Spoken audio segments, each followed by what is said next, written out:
Hi everyone, I'm Spiro, back with another update concerning the coronavirus outbreak. In my recent report, we took an inside look at Event 201, which was a pandemic exercise that simulated a coronavirus outbreak which killed 65 million people. The simulation took place shortly before the actual coronavirus outbreak had occurred.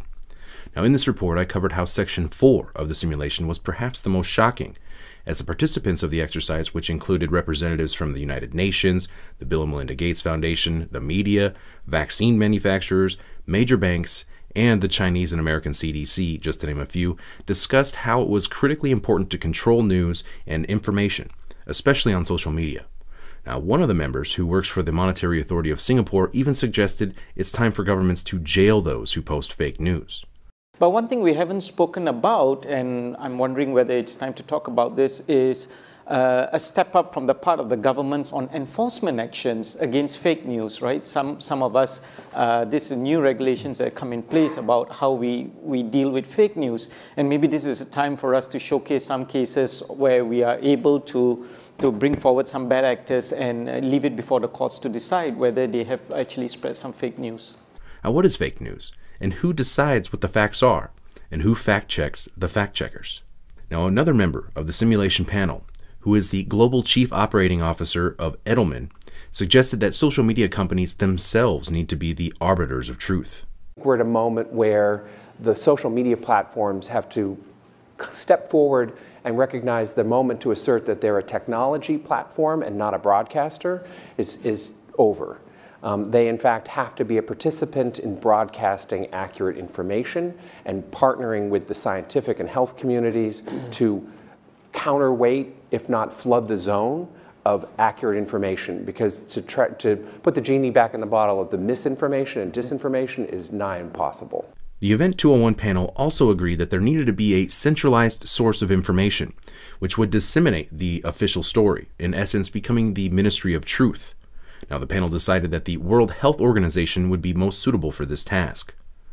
Now, Event 201 even created fake news reports as part of their exercise, talking about how fake news threatened governments and how social media companies were removing content and how some governments were even shutting down the internet entirely. Countries are reacting in different ways as to how best to manage the overwhelming amounts of dis and misinformation circulating over the internet. In some cases, limited internet shutdowns are being implemented to quell panic. Now, just as the simulation itself seems to eerily predict the coronavirus outbreak, we're beginning to see other scenarios in the simulation come to fruition, such as travel bans, a negative impact on the economy, as well as censorship, as Facebook, Twitter, and Google, which owns YouTube, have all vowed to stop, quote, misinformation. Let's take a quick moment to compare some news reports. Let's start with one from the simulation.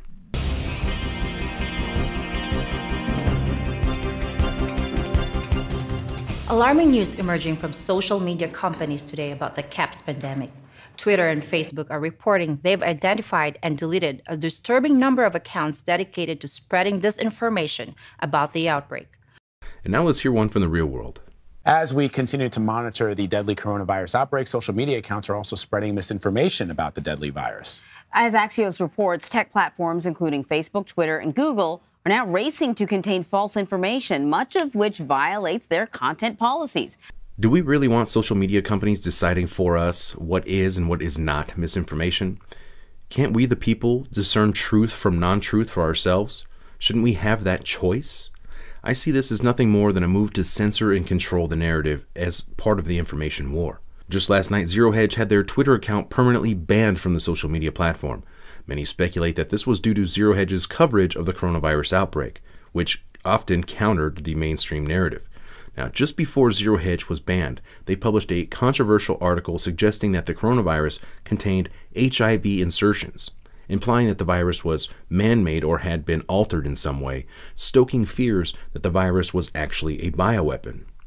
Shortly after Zero Hedge was banned, they published an article disclosing why they believe that they were banned from Twitter.